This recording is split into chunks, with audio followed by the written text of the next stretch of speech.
ఈ వారం మన గెస్ట్ 1991 బ్యాచ్ పోరాడడానికి వాళ్ళ కష్టాలు ఏంటి విషయం ఒకసారి అంటే చదువు కూడా అండి అక్కడ ఏరియా ఏజెన్సీ అవడంతో ట్రాన్స్పోర్ట్ ఏమీ ఉండేది కాదు, సిస్టమ్ ఉండేది కాదు. జోలాపూర్ టు మార్చుకొని చెప్పారు. ఆ ప్రాంతం గురించి చెప్పండి, ఎందుకంటే చాలా బ్యూటిఫుల్ ఏరియా అది.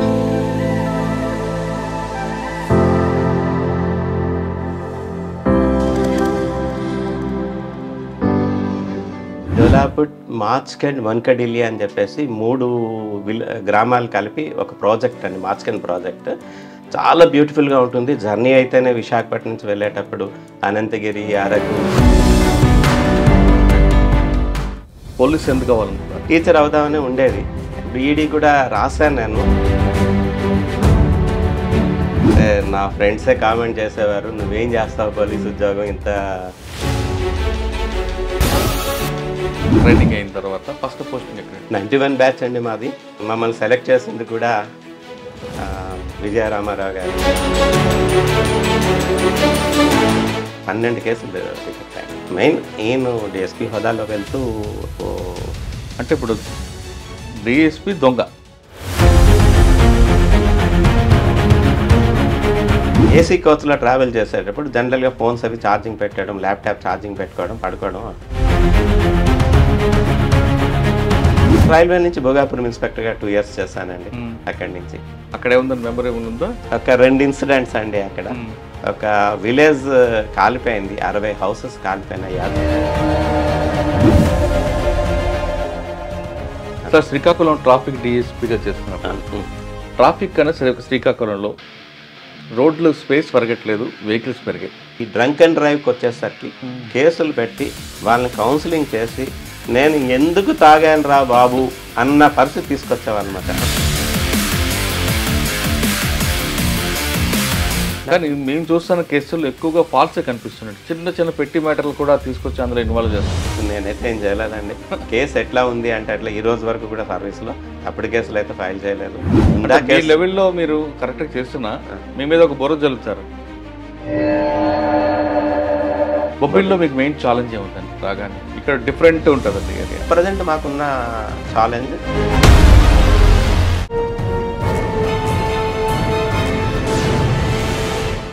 Welcome to crime diaries. ఈ వారం మన గెస్ట్ 1991 బ్యాచ్ పోలీస్ ఆఫీసర్, పేరు పి శ్రీనివాసరావు గారు, డిఎస్పీ బొబ్బిలి, విజయనగరం జిల్లా.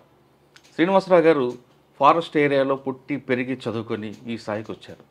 ఈ స్థాయికి వచ్చిన తర్వాత ఆయన చేసిన ఉద్యోగం ఎలాగుంది, అదేవిధంగా డిపార్ట్మెంట్లోకి వచ్చిన తర్వాత రూల్ ఆఫ్ లా అనేది కరెక్ట్గా ఉండాలని నమ్మే వ్యక్తిలో శ్రీనివాస్ గారు ఒకరు.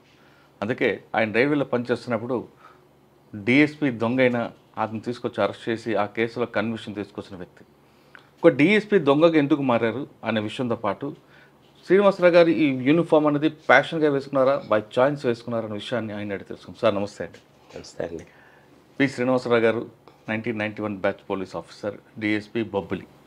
సార్, ఈ డిపార్ట్మెంట్లో మీరు బై ఛాన్సా బై చాయిస్తో పాటు మీరు చెప్తున్నట్లుగా మీ జిఆర్పీలో పనిచేస్తున్నప్పుడు ఒక మీ డిఎస్పీ అంటే మీ పై ఆఫీసర్నే ఒక దొంగతనం కేసులో అరెస్ట్ చేసి పంపడం అనేది కొంచెం అది సాహసంగానే చెప్పాలి. అంటే పై ఆఫీసర్లు వద్దన్నారా, సపోర్ట్ చేశారా? సాధారణంగా డిఎస్పీ అరెస్ట్ అంటే కొంతమంది అబ్జెక్షన్ చేస్తారు, కొంతమంది గోహెడ్ అంటుంటారు. మీకు రెండింటిలో ఏ పదం వచ్చిందనే విషయంతో పాటు శ్రీనివాసరావు గారి కుటుంబ నేపథ్యం ఏంటి, ఈ స్థాయికి రావడానికి వాళ్ళ కష్టాలు ఏంటి విషయం ఒకసారి చెప్పండి. యాక్చువల్గా మా ఫాదర్ వాళ్ళది విశాఖపట్నం జిల్లాలోని భీమిలి అండి. బట్ మేము పుట్టక ముందే అంటే అక్కడ మార్చ్కెండ్ హైడ్రో ఎలక్ట్రికల్ ప్రాజెక్ట్ అని ఉందండి. ఆ ప్రాజెక్ట్ కన్స్ట్రక్షన్ టైంలో మైగ్రేట్ అయిపోయారండి. ఇక్కడ ఉన్న ఆస్తులు కానీ అన్నీ వదిలేసి మేము వెళ్ళిపోవడం జరిగింది. అంటే నా బర్త్ కూడా అక్కడ జోలాపుట్ అని చెప్పేసి ఆంధ్ర ఒరిస్సా బార్డర్ అండి. రివర్ ఉంది, మార్చ్కెండ్ రివర్ ఉంది. రివర్కి అవతల్ ఫ్లాంక్ ఏమో రైట్ ఫ్లాంక్ ఒరిస్సా అండి, లెఫ్ట్ ఫ్లాంక్ ఆంధ్ర. అక్కడనమాట. అక్కడికి ఫాదర్ జాబ్ రీత్యా వెళ్ళిపోయేసరికి అక్కడనే నేను పుట్టడం, అప్ టు 10th జోలాపుట్లో చదువుకోవడమే జరిగింది. అయితే చదువు కూడా అండి అక్కడ ఏరియా ఏజెన్సీ అవడంతో ట్రాన్స్పోర్ట్ ఏమీ ఉండేది కాదు, సిస్టమ్ ఉండేది కాదు. టీచర్స్ కూడా ఎవరు వచ్చేవారు కాదనమాట. 8th క్లాస్ నుంచి మాకు మ్యాథమెటిక్స్ కానీ, సైన్స్ కానీ, ఇంగ్లీష్ కానీ చెప్పే టీచర్స్ లేరు. ఒక సోషల్ మాస్టారు తెలుగు మాస్టారే ఉండేవారు. 10థ్కి వచ్చేసరికి మా అదృష్టవశాత్తు పైడిరాజు అని చెప్పి ఒక మాస్టర్ అండి. ఆయన ఎల్కోట్ నుంచి ట్రాన్స్ఫర్ అయ్యి జోలాపుట్టు వచ్చారు. ఆయన ఇంట్రెస్ట్ తీసుకొని మాకు 32 మంది స్టూడెంట్స్ ఉండేవాళ్ళమండి 10th అక్కడ. అందరికీ కూడా ఆయనే mathematics, physical science, natural science, English ఈ 4 సబ్జెక్టులు కూడా ఆయనే ఇంట్రెస్ట్ తీసుకొని మాకు చెప్పడంతో ఆ రోజు ఆయన ఇచ్చిన ప్రోత్సాహం, ఆయన మా చేత చదివించింది. నేను 10th అక్కడ సెకండ్ క్లాస్లో పాస్ అయ్యాను. నాకు ఒకటి సెకండ్ క్లాస్ వచ్చింది, ఇంకో 4 మెంబర్స్ పాస్ అయ్యారు. అదృష్టవశాత్తు అక్కడ గట్టెక్కాను. అక్కడి నుంచి విశాఖపట్నం వచ్చి మేనమామ గారి ఇంటి దగ్గర ఉండి గ్రాడ్యుయేషన్ వరకు చదువుకున్నాను. ఓకే సార్, జోలాపుట్టు మార్చుకొని చెప్పారు. ఆ ప్రాంతం గురించి చెప్పండి. ఎందుకంటే చాలా బ్యూటిఫుల్ ఏరియా అది. అక్కడ ప్రజలు అమాయకంగా ఉంటారు, ప్రకృతి మన చుట్టూ కనిపిస్తుంటుంది. అసలు ఆ వెళ్ళడానికి ప్రధానంగా రహదారి ఉండని ఏరియా అది, కానీ వెళ్ళిన తర్వాత రాబోద్దు కాదు. ఆ ప్రాంతం గురించి చెప్పండి ఒకసారి. జోలాపుట్ అనేది అది జోలాపుట్, మార్చ్కండ్, వన్కడిలి అని చెప్పేసి 3 గ్రామాలు కలిపి ఒక ప్రాజెక్ట్ అండి, మార్చ్కండ్ ప్రాజెక్ట్. చాలా బ్యూటిఫుల్గా ఉంటుంది. జర్నీ అయితేనే విశాఖపట్నం నుంచి వెళ్ళేటప్పుడు అనంతగిరి, అరకు ఈ ఏరియాస్ నుంచి వెళ్ళడం, అక్కడి నుంచి కంప్లీట్గా అరకు నుంచి కంప్లీట్గా ఒక రూటు ఒరిస్సాలోని అరకు దాటిన తర్వాత 70 కిలోమీటర్స్ వెళ్తే కానీ జోలాపుట్ రాదు. రూట్ అంతా కూడా నదీ తీరాన, మార్చ్కండ్ నదీ తీరాన చాలా బాగుంటుంది. అక్కడ కూడా జోలాపుట్లో కూడా ఒక ప్రాజెక్ట్ అండి. అక్కడ స్టోరేజ్, వాటర్ స్టోరేజ్ అనమాట, మత్స్యగుండం నది. దానికి ఒక స్పిల్వే ఒకటి, డ్యామ్ ఒకటి ఉంది. అక్కడ వాటర్ అంతా కూడా స్టోరేజ్ చేస్తారు. అక్కడి నుంచి లిమిటెడ్గా మార్చ్కండ్ వెళ్తుందండి. అక్కడ డైవర్షన్ డ్యామ్ ఉంది. అక్కడి నుంచి అక్కడ కూడా స్టోరేజ్ చేసి ఇంతకుముందు డుడుమా జలపాతంలో దీంట్లో పడేది, దాన్ని ఒక క్యానెల్ ద్వారా, టన్నెల్ ద్వారా తీసుకొని వెళ్ళి హైట్ నుంచి వన్కడిలిలో ఒక పైనుంచి పైపుల ద్వారా వాటర్ కిందకి ఫ్లో అవుతుందండి. ఆ ప్రెజర్కి టర్బన్స్ తిరుగుతూ అది పవర్ జనరేట్ అవుతుంది. అక్కడికి వెళ్ళేది కూడా వన్కడిలిలో కూడా విన్స్ ఉంటుందండి. ఆ విన్స్ అన్నది చాలా బాగుంటుంది అనమాట, ఎక్కడా లేదు అటువంటిది. ఒక రోప్వే, ఐరన్ రోప్ తోటి ఆ విన్స్ అన్నది 2500 ఫీట్ కిందకి వెళ్తుంది అనమాట. అది అక్కడున్న ఎంప్లాయీస్ పవర్ హౌస్లో వెళ్ళి రావడానికి అన్నిటికీ కూడా బాగుంటుంది. చాలా టూరిస్ట్ ప్లేస్ అండి, చాలామంది రెగ్యులర్గా వెళ్తుంటారు, వెళ్ళి చూసి వస్తుంటారు. అంటే బై రోడ్డు ఉందండి దానికి, ఏమైనా ఓన్లీ ట్రైనేనా జర్నీ? అక్కడ ఓన్లీ ఆ ప్రాజెక్ట్కి వన్కడిలి అదే విన్స్ హౌస్ ఉందండి. విన్స్ హౌస్ నుంచి వెళ్ళడానికి అది ట్రైన్ కన్వీనియన్స్ లేదండి అక్కడికి. కాదండి, జోలాపుట్ వరకు వెళ్ళడానికి ట్రైన్ కన్వీనియన్స్ లేదండి. ట్రైన్లో వెళ్ళాలి అంటే అరకు దాటిన తర్వాత అండి ఒక జంక్షన్, బెజ్జా అని చెప్పి ఒక జంక్షన్ వస్తుంది. ఆ జంక్షన్ దగ్గర దిగి అక్కడి నుంచి ఒక 28 కిలోమీటర్స్ వెళ్తే, ట్రావెల్ చేస్తే, బై రోడ్ ట్రావెల్ చేస్తే ఈ జోలాపుట్ విలేజ్ వస్తుంది. అంటే జోలాపుట్ వెళ్ళాలంటే బై రోడ్ ఎలాగ సాలూరు నుంచి వెళ్ళాలా? సాలూరు నుంచి, బొబ్బిలి నుంచి అయితే సాలూరు మీదుగా వెళ్ళొచ్చండి. విశాఖపట్నం నుంచి అయితే విశాఖపట్నం, ఎస్కోట, అనంతగిరి, అరకు దాటిన తర్వాత కూడా ఒరిస్సా వస్తుందండి. పాడువ అక్కడి నుంచి వస్తుంది. అలాగే ఇంకొక రూట్ కూడా ఉందండి. అది విశాఖపట్నం, చోడవరం, వీమాడుగుల, పాడేరు, అక్కడి నుంచి పాడేరు నుంచి పెద్దబయలు నుంచి ముంచింగ్పుట్టు బోర్డర్ అండి, జోలాపుట్ అని వచ్చేది. అట్లానే ఈవెన్ వన్కడిలి వెళ్ళడానికి కూడా ముందు ఒక జంక్షన్ ఉంటుంది. ఆ జంక్షన్ దగ్గర లెఫ్ట్ తీసుకుంటే అక్కడి నుంచి కంప్లీట్గా ప్రాజెక్ట్ ఏరియాకి వెళ్ళిపోతాం. 2 రూట్స్ ఉన్నాయి. ఓకే, మేనమామ గారు ఇంటికి వచ్చారు, విశాఖపట్నం చదువుకున్నారు. అవునండి. ఇంటర్మీడియట్, డిగ్రీ కంప్లీట్ అయింది. పోలీస్ ఎందుకు అవ్వాలనుకున్నారండి? అంటే యాక్చువల్గా నేనైతే టీచర్ అవుదాం అనుకున్నానండి. టీచర్ అవుదామని ఉండేది. బీఈడీ కూడా రాశాను నేను, ఎంట్రన్స్ అది రాసాము. నేను, నా బ్యాచ్మేట్ పాపారావు అని చెప్పేసి ఇక్కడ బొబ్బిలి ఇన్ఛార్జ్ డిఎస్ కూడా చేశారు. దురదృష్టవశాత్తు ఆయన ఇక్కడ లేరు, కరోనాలో ఆయన చనిపోయారు. ఆయన బిఏ, నేను బీకామ్ ఏవియన్ కాలేజ్లో. అక్కడి నుంచి కంప్లీట్ అయిన తర్వాత రాసాము. బట్ ఒకసారి చాలా మంచి ర్యాంక్ తెచ్చుకున్నాను, 251 ర్యాంక్ వచ్చింది. బట్ కమ్యూనికేషన్ గ్యాప్ వల్ల అది రాకపోవడం, అప్పుడు గుంటూరు నాగార్జున యూనివర్సిటీ వాళ్ళు కండక్ట్ చేశారు ఈ ఎంట్రన్స్ ఎగ్జామ్ అనేది. అయితే సీట్ రాలేదు. తర్వాత ఈ పోలీస్ డిపార్ట్మెంట్లో అడ్వర్టైజ్మెంట్ రావడం, సెలెక్ట్ అవ్వడం జరిగింది. అయితే నా ఫ్రెండ్సే కామెంట్ చేసేవారు, నువ్వేం చేస్తావు పోలీస్ ఉద్యోగం, ఇంత సున్నితమైన మనసు కదా అనేది, నువ్వేమైనా చేయగలవా అని చెప్పి నా ఫ్రెండ్సే కామెంట్ చేశారు. నీకెవరు ఇచ్చారు పోలీస్ ఉద్యోగం అన్నది. స్టేజ్ నుంచి ఇచ్చాండి. సో ట్రైనింగ్ అయిన తర్వాత ఫస్ట్ పోస్టింగ్ ఎక్కడ? 91 బ్యాచ్ అండి మాది. మమ్మల్ని సెలెక్ట్ చేసింది కూడా విజయరామారావు గారు, వ్యాస్ గారు, ఎంవి కృష్ణారావు గారు. ఆ టీం అండి మమ్మల్ని సెలెక్ట్ చేస్తుంది. సెలెక్ట్ చేసాం. అంబర్పేట హైదరాబాద్లో ట్రైనింగ్ కంప్లీట్ చేసుకున్నాం. వచ్చిన తర్వాత నాకు ప్రొబేషనరీ ఎస్ఐగా చింతపల్లి ఇచ్చారండి ఫస్ట్. చింతపల్లిలో కొద్ది కాలం చేసిన తర్వాత అక్కడ వర్క్ రిమైనింగ్ ఓన్లీ ఎక్స్ట్రీమిస్ట్ వర్కే ఉంది, రిమైనింగ్ వర్క్ లేదు అన్న ఉద్దేశంతో నర్సీపట్నం టౌన్ ప్రొబేషనరీ ఎస్ఐగా ఇచ్చారండి. అక్కడ చేశాను.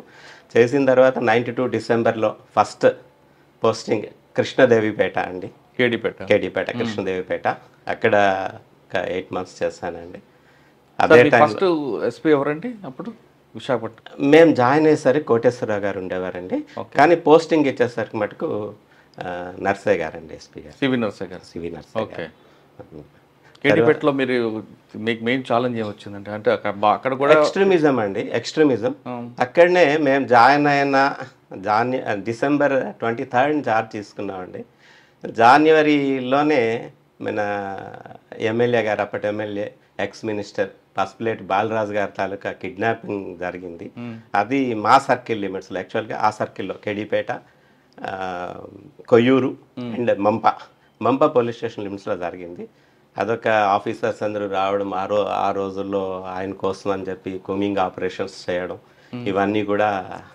కానీ ఆయన విడుదల చేయడానికి మరి కొంతమందిని తీసుకొచ్చి విడిచిపెట్టారు కదండి హెలికాప్టర్లో. క్రాంతి రణదేవని విడిచిపెట్టారు. అక్కడ ఎంత కేడీపేటలో 6 నెలల 8 months చేశానండి. కూమింగ్లు కానీ ఎక్స్చేంజ్ ఆఫ్ విపరీతంగా అంటే కూమింగ్స్ విపరీతంగా చేసామండి. 2 ఇవి ఉండేవి, ఏఓపీలు ఉండేవి మాకు, నా అండర్లో. సరిబన్నపాలెం అండ్ కొమ్మిక ఏఓపీస్ ఉండేవి. అక్కడ ఏపీఎస్పీ ఉండేది.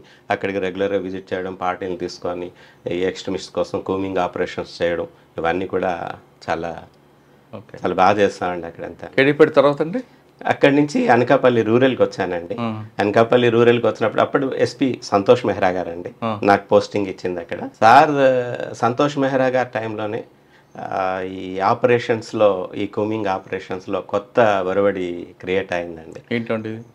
స్పెషల్ పార్టీస్కి స్పెషల్గా వాళ్ళకి ట్రైనింగ్ ఇచ్చి ఏజెన్సీలో మూమెంట్స్ ఎక్కువగా చేసి ఈ ఎక్కువ సర్వీస్ చేయాలని ఏజెన్సీలోని వాళ్ళని, గిరిజనులందరినీ కూడా మన వైపు తెచ్చుకోవాలి అని చెప్పేసి, వాళ్ళకి సర్వీస్ చేయడానికి అని చెప్పేసి విలేజ్ విజిట్స్ చేసి అక్కడ విలేజెస్లో వాళ్ళకి కావాల్సిన మందులు, తర్వాత డ్రై ఫిష్, పిల్లలకి చాక్లెట్స్ ఇట్లాంటివన్నీ ఇచ్చి వాళ్ళందరినీ మన వైపు తిప్పుకోవాలి అని చెప్పేసి ఒక ప్రోగ్రామ్ స్టార్ట్. అంతకన్నా ముందే అక్కడ సంజయ్ కుమార్ జైన్ గారు కూడా ఇదే పని చేస్తాను అనుకుంటాను. సంజయ్ కుమార్ జైన్ గారు తర్వాత వచ్చారు సంజయ్ కుమార్ గారు. ఫస్ట్ సంతోష్ మెహ్రా గారు అండి. దాన్ని కంటిన్యూ చేస్తూ మన ప్రస్తుతం ఎంపీగా ఉన్న తెన్నేటి కృష్ణప్రసాద్ గారు అండి 3 tent ప్రోగ్రామ్ అని చెప్పేసి ఒక ప్రోగ్రామ్ పెట్టారు. ఆ 3 tent ప్రోగ్రాంలో ఏంటంటే, ఒకటి విలేజెస్కి వెళ్ళి, ఒకటి మెడిసిన్స్ అవి అందించడం, ట్రీట్మెంట్ ఇప్పించడం, రెండోది కల్చరల్ యాక్టివిటీస్ చేయడం, ఇవన్నీ కూడా పెట్టి ఆయన స్టార్ట్ చేశారు. మేము ప్లెయిన్ ఏరియాలో ఉన్న ఎవ్రీ సబ్ ఇన్స్పెక్టర్ కూడా, ప్లెయిన్ ఏరియాలో చేస్తున్న సబ్ ఇన్స్పెక్టర్ ఎవ్రీ మంత్లో 10 days కంపల్సరీ ఏజెన్సీలో ఉండాలి. వాళ్ళకి అలాట్ చేశారనమాట. ఏ డ్యూటీ అయినా మానేసినా పర్వాలేదు, కానీ ఈ డ్యూటీ మటుకు కంపల్సరీగా చేయాల్సిందే 10 days అన్నది. వెళ్ళే వాళ్ళని అక్కడున్న స్పెషల్ పార్టీని తీసుకొని విలేజెస్లో విజిట్ చేస్తూ వాళ్ళతో మీటింగ్లు కండక్ట్ చేసి వాళ్ళనేమో ఎక్స్ట్రీమిస్ట్ వైపుకి మళ్ళకుండా చూసి వాళ్ళ బాగోగులు కూడా చూస్తుండేవాళ్ళు. వాళ్ళు కూడా వెయిట్ చేస్తుండేవారు. అంటే మనం ఇచ్చే మెడిసిన్ అన్నది చాలా వాళ్ళకి కాన్ఫిడెన్స్ ఎక్కువ ఉండేది, బాగా తగ్గుతుంది అన్న ఉద్దేశంతో ఎప్పుడు వస్తారు పోలీస్ పార్టీ, మాకు మెడిసిన్ ఎప్పుడు ఇస్తారు అని చెప్పేసి వాళ్ళు వెయిట్ చేస్తుండే. అంటే మెడిసిన్ కోసం చూడకుండా వాళ్ళు మన వైపు మారారండి ఏమన్నా? చాలా వరకు ఇన్ఫర్మేషన్స్ అవి ఇచ్చేవారండి, చాలా వరకు ఇన్ఫర్మేషన్స్ ఇచ్చేవారు, చాలా కోఆపరేట్ చేసేవారండి అంతా. కానీ ఆ తర్వాత అనుకుంటా కదా అనకాపల్లి పోలీసు దాడి చేశారు. ఇది అనకాపల్లి పోలీస్ స్టేషన్ మీద దాడి అన్నది థింక్ 2002లో జరిగింది. 2002 అండ్ 2003లో జరిగిందండి అంతా కూడా. కానీ ఆ ఇన్ఫర్మేషన్ మనకి ఎందుకు రాలేదండి పోలీస్కి? అంటే ఎవరు ఎక్స్పెక్ట్ చేయలేదండి. ఆ రోజు ఒక బస్సుని వాళ్ళు హైజాక్ చేశారు. మాడుగుల నుంచి వచ్చే ప్రైవేట్ బస్సుని హైజాక్ చేశారు. చేసినప్పుడు ఆయన బస్సు కనిపించడం లేదు అని చెప్పేసి పోలీస్ స్టేషన్కి ఇన్ఫర్మేషన్ అయితే వచ్చింది. ఇది ఎవరు కూడా ఎక్స్పెక్ట్ చేయలేదన్నమాట అసలు. అంటే ఇట్లా బస్సులో వెళ్ళిపోయారు, ఆ బస్ని ఉపయోగించుకొని వస్తున్నారు అన్న విషయం ఎవరు ఎక్స్పెక్ట్ చేయాలి. దట్ ప్లెయిన్ మనకి ఎప్పుడు థ్రెట్ అంతా కూడా ఏజెన్సీ మీదే ఉంటా తప్పించి కానీ ప్లెయిన్ ఏరియా ఎప్పుడు ఎక్స్పెక్ట్ చేయాలి. ఎక్స్పెక్ట్ చేయకుండా ఉండడం వల్ల వాళ్ళు వచ్చి అటాక్ చేయడం. ఆపరేషన్ గుర్తుందండి? కంప్లీట్గా గుర్తుందండి. ఆ రోజు యాక్చువల్గా జరిగింది ఏంటంటే, నేను దేవరాపల్లి సబ్ ఇన్స్పెక్టర్ అండి అప్పుడు. యాక్చువల్గా చోడవరం సబ్ ఇన్స్పెక్టర్ నాకు పోస్టింగ్ ఇస్తానని చెప్పి అప్పుడు ఎస్పీ గారు అతుల్ సింగ్ గారు అండి నాకు ఫోన్ చేసి కరెక్ట్ వీక్ డేస్ ముందు మీకు చోడవరం ఇస్తాను, మీరు వెళ్ళి జాయిన్ అవ్వండి అని చెప్పేసి నాకు చెప్పారు. సరే సార్, నాకు ఫ్యామిలీ అది మొన్న రీసెంట్గానే నేను తీసుకొచ్చి దేవరాపల్లిలో పెట్టుకున్నాను, ఈ టైంలో నేను చోడవరం వెళ్ళలేను సార్ అంటే, మంచి పోలీస్ స్టేషన్ కదా, పిల్లలు చదువుకోవడానికి వాటికి అక్కడ బాగుంటుంది కదా అంటే, లేదు సార్ ఇక్కడ మంచి స్కూల్ ఉంది, నేను ఇక్కడనే కంటిన్యూ అవుతాను సార్ అవకాశం ఉంటే, నాకు చోడవరం వెళ్ళడం ఇప్పుడు ఇష్టం లేదు సార్ అన్న. అది జరిగిన 1 వీక్కి ఈ ఇన్సిడెంట్ జరిగిందండి. సో ఎన్ని గంటలకు వాళ్ళు అటాక్ చేశారండి బస్సు? అరౌండ్ 11:30 అండి. 11:30 అటాక్ నైట్ వచ్చిందండి. ఆ ఫోన్ కూడా అటాక్ జరుగుతుంటే నాకు అనకాపల్లి నుంచి ఫోన్ వచ్చింది, sir Anakapalli town police station blast చేస్తున్నారు అని. అయితే అది అయి ఉండదు, మాక్ డ్రిల్ ఏదో చేస్తున్నారేమో అని చెప్పేసి నేను చెప్పడం జరిగింది వాళ్ళకి. వెంటనే చోడవరం కూడా బ్లాస్ట్ అయింది అని చెప్పేసి నాకు ఇచ్చారు. ఎప్పుడైతే ఇన్ఫర్మేషన్ వచ్చిందో ఇమీడియట్గా అలర్ట్ అయ్యామన్నమాట మేము కూడా. అన్ని పోలీస్ స్టేషన్లు కూడా ఇంకెక్కడెక్కడ జరుగుతాయా అని చెప్పేసి అలర్ట్ అయ్యాము. అంతా కళ్ళ ముందు మెదులుతుందండి ఇష్యూ అంతా కూడా. ఒకసారి రివీల్ చేయగలరా అది అనకాపల్లి? ఎందుకంటే ఒక కానిస్టేబుల్ కూడా చనిపోయారు, వెపన్స్ తీసుకెళ్ళిపోయారు, తర్వాత బస్సులో కాకుండా వాళ్ళు లారీలో వెళ్ళినట్టున్నారు కదా. ఇది వాళ్ళు బస్సును హైజాక్ చేసిన తర్వాత అండి వెళ్ళి టువర్డ్స్ తుమ్మపాల మీదుగా వాళ్ళు వచ్చారండి. తుమ్మపాల మీదుగా వాళ్ళు వచ్చారు. వచ్చినప్పుడు ఒక ఆయన యూనిఫామ్లో, అంటే అంతకు ముందే పక్కన అనకాపల్లి టౌన్ పోలీస్ స్టేషన్ పక్కన ఒక థియేటర్ ఉంది, సత్యనారాయణ థియేటర్ అని చెప్పేసి. ఆ సత్యనారాయణ థియేటర్ దగ్గరికి మఫ్టీలో వాళ్ళు ఒక లీడర్ ఒక ఆయన వచ్చారు. వచ్చి అక్కడి నుంచి ఎవ్రీథింగ్ ఆయన అబ్జర్వ్ చేస్తూ ఆ ఇన్ఫర్మేషన్ని వాళ్ళకి పార్టీకి పాస్ ఆన్ చేస్తున్నారు.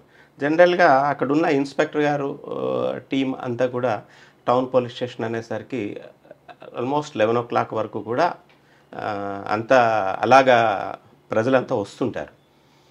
అయితే 11:15 అరేంజ్ అవుతుందండి. ఇన్స్పెక్టర్ గారు కూడా అప్పుడు అప్పారావు గారు ఇన్స్పెక్టర్ గారు వెళ్ళిపోయారు. ఇంకా పోలీస్ స్టేషన్లో ఎవరు లేరు. Head constables, night incharge plus constables వాళ్ళు ఉన్నారు. ఉండే టైంలో ఇక్కడి నుంచి ఇచ్చిన సలహాల మేరకు అక్కడ ఒకరు అబ్జర్వ్ చేశారు. అబ్జర్వ్ చేసి ఎవరు మీరు అనేసరికి ఆ సివిలియన్ని ఆయన థియేటర్ దగ్గర నుంచి 2 తగలనిచ్చి ఆపేశారన్నమాట. ఒక యూనిఫామ్లో ఫస్ట్ AK-47 పట్టుకొని ఒక సబ్ ఇన్స్పెక్టర్ యూనిఫామ్లో లోపలికి మోటార్ సైకిల్ మీద ఎంటర్ అయ్యారనమాట ఇద్దరు. ఎంటర్ అయిన తర్వాత వీళ్ళంతా కూడా సబ్ ఇన్స్పెక్టర్ అన్ని చూస్తున్నారు. ఈలోగా టీమ్స్ అన్నీ వచ్చి చేశారు, బ్లాస్ట్ చేసేసారు. అందులో రాజు అని ఒక హెడ్ కానిస్టేబుల్ అండి, ఆయన ఇంతకుముందు లోతుగడ్డలో కూడా ఒకసారి బ్లాస్టింగ్ అయింది. బ్లాస్ట్ అయినప్పుడు వెహికల్ బ్లాస్ట్ చేశారు. ఆయన వెళ్ళిపోయి ఒక దీంట్లో పడిపోయాడు, రాళ్ళ మధ్యలో పడిపోయాడు. చనిపోయినట్టు అట్లా యాక్ట్ చేసుకుంటూ ఉండిపోయేసరికి ఎక్స్ట్రీమిస్ట్ వచ్చి కాలుతో కూడా తన్నారు ఆయన్ని. తన్ని చనిపోయారని చెప్పేసి వెళ్ళిపోయారు. ఇక్కడ కూడా ఆయన ఏంటంటే రెండోసారి ఆ సైకిల్ మధ్యన దూరిపోయి ఉండిపోయాడు అన్నమాట. ఆయన ప్రాపర్టీ దీనిలో ఆయన సేవ్ చేసుకోగలిగాడు. అయితే ఆ ఇన్సిడెంట్లో ముగ్గురిని చిట్టిబాబు అని చెప్పేసి ఒక ట్రైబల్ కానిస్టేబుల్ని, శ్రీనివాస్ అని ఒక కానిస్టేబుల్ ప్లస్ ఇంకొక ఆయన పేరు నాకు గుర్తులేదండి, ముగ్గురిని తీసుకొని వెళ్ళిపోయారు. వాళ్ళు తీసుకెళ్ళిన తర్వాత చిట్టిబాబుని ఆయన ఎక్కువ యాంటీ ఎక్స్ట్రీమిస్ట్ ఫీల్డ్లో చేశారన్న ఉద్దేశంతో ఆయన్ని చంపేశారు. బట్ శ్రీనివాస్ నేను ఇంకొక ఆయన్ని ఇంకో కానిస్టేబుల్ని విడిచిపెట్టారండి వాళ్ళు. వాళ్ళిద్దరూ ఒక 3 days తర్వాత నడుచుకుంటూ వచ్చారు. వచ్చి ఇచ్చేసారనమాట. ఇప్పుడు ఆయన మొన్నటి వరకు రీసెంట్గా శ్రీనివాస్ అన్న ఆయన ట్రాఫిక్ సబ్ ఇన్స్పెక్టర్గా గోపాలపట్నంలో చేశారు. రీసెంట్గా ట్రాన్స్ఫర్ అయింది, ఎక్కడికి వెళ్ళారో తెలియదు. అప్పారావు గారు ఉన్నారండి ఇప్పుడు? అప్పారావు ఇన్స్పెక్టర్ లేదు, నో మోర్ అండి, చనిపోయారు కరోనాతో. రిటైర్ అయిపోయారు, కరోనాతో చనిపోయారు అనమాట. తర్వాత ఎక్కడికి వచ్చారు మీరు? దేవరాపల్లి అండి. దేవరాపల్లి నుంచి మళ్ళీ అనకాపల్లి ట్రాఫిక్ని దేవరాపల్లి నుంచి కసింకోట ఎస్ఐగా వచ్చానండి. కసింకోట ఎస్ఐగా చేశాను. కసింకోట నుంచి రైల్వేస్కి వచ్చాను. రైల్వేస్లో ఒక 1 year 4 months చేసిన తర్వాత ఇన్స్పెక్టర్ ప్రమోషన్ వచ్చింది. కసింకోటలో నేను చేస్తుండగా అక్కడ ఒక ఎక్స్ట్రీమిస్ట్ రంపు పట్టుకున్నానండి. ఒక 1835 దళిత స్టిక్స్ పట్టుకున్నానండి. 1835 గోకివానిపాలెం అని చెప్పేసి అచ్చర్ల నుంచి లోపలికి టువర్డ్స్ హిల్స్ వైపు వెళ్ళేది. దీని దగ్గర ఎక్స్ట్రీమిస్ట్ డంప్ అండి. చాలా వివి శ్రీనివాసరావు గారు ఎస్పీ సార్ అప్పుడు, ఆయన హ్యామ్లో అప్పుడు పట్టుకున్నాము. అది అక్కడికి ఎక్కడ వచ్చాయి ఏంటి అన్నది మాకు తెలియలేదు. కానీ తర్వాత కొంత మీరు చెప్పారు కదా సంజీవ్ కుమార్ జైన్ గారు ఎస్పీ సార్, ఆ సార్ ఉంటుండగా తాళ్ళపాలెం దగ్గర హైవే మీద బ్రిడ్జ్ కన్స్ట్రక్ట్ చేస్తారండి. అక్కడ కొన్ని జెల్టన్ స్టిక్స్ని డిటెక్ట్ చేశారు, తీసి మైన్స్ డిటెక్ట్ చేశారు. అట్లాగే కసింకోటలో చేస్తుండగా హైవేలోని రెడ్ శాండల్ లోడ్ పట్టుకున్నానండి లారీతో. అది వస్తుంది గుడివాడ వైపు నుంచి మా దగ్గరకు వస్తుంటే ఆయన ఇన్ఫర్మేషన్ చెక్ చేసి పట్టుకున్నాం. సీజ్ చేసి వాళ్ళని కూడా అరెస్ట్ చేయడం జరిగింది. రైల్వేలోనే ప్రమోషన్ జిఆర్పి అదే సబ్ ఇన్స్పెక్టర్గా వెళ్ళిపోయానండి. అక్కడికి వెళ్ళిన తర్వాత ఇన్స్పెక్టర్గా ప్రమోషన్ వచ్చింది. 3 years అక్కడనే కంటిన్యూ చేశాను. అక్కడ మీరు అడిగారు కదా డిఎస్పీ గురించి ఏంటి, నేను సబ్ ఇన్స్పెక్టర్ విశాఖపట్నం. ఎవరండి? జిఆర్పి విశాఖపట్నం అండి. ఓకే. ఎస్హెచ్ఓ అండర్లో చేసేవాళ్ళని. సబ్ ఇన్స్పెక్టర్ సురేష్ బాబు గారు ఉండేవారు, ఆయన అండర్లో మేము వర్క్ చేస్తుండేవాళ్ళని. అయితే ఇది ఎట్లా డిటెక్ట్ అయిందంటేనండి కేసు, మా ఐజీ గారి తాలూకా ఫోన్, బిఎల్ మీనా గారి తాలూకా ఫోను ఏసీలో ట్రావెల్ చేస్తూ పోయింది. ఆయన విజయవాడలో కంప్లైంట్ ఇచ్చారు. కంప్లైంట్ ఇచ్చినప్పుడు ఎంక్వైరీస్ చేశారు. కంప్లైంట్ ఇచ్చిన తర్వాత అక్కడ ఉన్న కోచ్ అటెండెన్స్ వీళ్ళందరినీ ఇంట్రాగేట్ చేయడం గట్రా జరిగింది. అట్లానే ఇప్పుడు కొన్ని వారెంట్స్ మారుతున్నాయి. ఏ రోజైతే వారెంట్స్ మారుతున్నాయో, ఎవరు ట్రావెల్ చేస్తున్నారో తెలీదు, ఆ రోజున ఏదో ఒక అఫెన్స్ రిపోర్ట్ అవుతుంది అన్నమాట. మా ఎస్పీ గారు అప్పుడు వెంకటేశ్వరరావు కర్రీ, ఆయన రైల్వే ఎస్పీ, ఎస్ఆర్పి అంటారు, సూపరింటెండెంట్ ఆఫ్ రైల్వే పోలీస్. సరే దీని మీద అప్పుడు ఆ వారెంట్స్ అన్నీ కూడా మమ్మల్నే తీసుకోమంటే నేనే తీసుకున్నాను. ఏ రోజు ఏ నెంబర్ గల వారెంట్ ఎగ్జిక్యూట్ అయిందంటే అవన్నీ నిజామాబాద్కి సంబంధించినవి అని చెప్పేసి చెప్పారు. మేము ఒక లెటర్ కూడా పెట్టాము అక్కడికి, పర్టికులర్స్ ఎవరు ట్రావెల్ చేశారు అని. రాలేదు. ఈలోగా కోటగిరి విద్యాధర్రావు గారు, ఆయన తాలూకా సెల్ ఫోను వాచిపోయిందండి. ఎక్కడ? గోదావరిలో వెళ్తుండగా పోయింది. ఆయనేమో కాజీపేట పోలీస్ స్టేషన్లో రిపోర్ట్ ఇచ్చారు. మరి ఒక రోజున August 4th 2017 ఆ రోజున నిజామాబాద్ ఎక్స్ప్రెస్ వచ్చిందండి. నిజామాబాద్ ఎక్స్ప్రెస్లో 4 అఫెన్సులు రిపోర్ట్ అయినాయి అన్నమాట. నిజామాబాద్ టు విశాఖపట్నం వస్తుంది, నాగావళి ఎక్స్ప్రెస్. అందులోని 4 అఫెన్సెస్ రిపోర్ట్ అయినాయి. పాయింట్ ఆఫ్ జ్యూరిడిక్షన్లో 3 కేసులు ట్రాన్స్ఫర్ చేశామండి. ఒక కేసు నేను ఇన్వెస్టిగేషన్ చేశాను అనమాట. ఆ ఇన్వెస్టిగేషన్ చేసే క్రమంలో ఒక అంటే ఈ కాల్ డేటాలు ఇవన్నీ తీసుకోవడం, ఎనాలిసిస్ చేస్తున్నాం. అందులో ఏదైతే ఫోన్ కోటగిరి విద్యాధర్రావు గారు ఉపయోగించిన ఫోన్ ఏదైతే ఉందో అది గీతం college, engineering college student use చేస్తున్నట్టుగా ఇన్ఫర్మేషన్ వచ్చింది. ఆయన వెళ్ళి పట్టుకుంటే ఆయన ఏమనంటే ఒక డిఎస్పీ గారు అబ్బాయి నాకు ఇచ్చాడు అని చెప్పారు. ఫోన్ అయితే రికవరీ కాలేదు, బట్ ఇన్ఫర్మేషన్ ఫోన్ అంటే అప్పటికి వేరే వాళ్ళకి ఇచ్చేస్తారు. దాంతో నేను అంటే ఈ విషయం మా ఎస్పీ గారికి చెప్పాం, సార్ ఇలా జరిగింది అని. వెంటనే ఎస్పీ గారు లేదు, ఇమీడియట్గా మీరు ఆ కేసుని టేకప్ చేసి వాళ్ళని తీసుకొచ్చి ఇంట్రాగేట్ చేయండి అంటే వెంటనే ఇన్వెస్టిగేషన్ స్టూడెంట్నా? స్టూడెంట్ కాదండి, కొడుకుని. అదే డిఎస్పీ గారు అబ్బాయి. డిఎస్పీ గారు అబ్బాయి. ఆయన గీతం కాదు స్టూడెంట్. ఆయన గీతం కాలేజ్ కాదు, సాంకేతిక ఇంజనీరింగ్ కాలేజ్ చదువుతాను.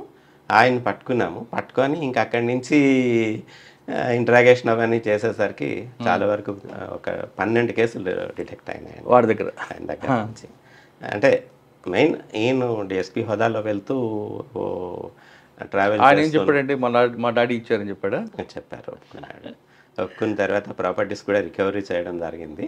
అయితే 11 కేసులు ఎక్విటల్ అయ్యాయండి. బట్ నేను ఏదైతే కేసు ఇన్వెస్టిగేషన్ చేశానో ఆ కేసులో మటుకు 2 years కన్విక్షన్ వచ్చిందండి. అంటే ఇప్పుడు డిఎస్పీ దొంగ అంటే అదే, అంటే ఎవరండి ఆయన? ఏ డిఎస్పీ?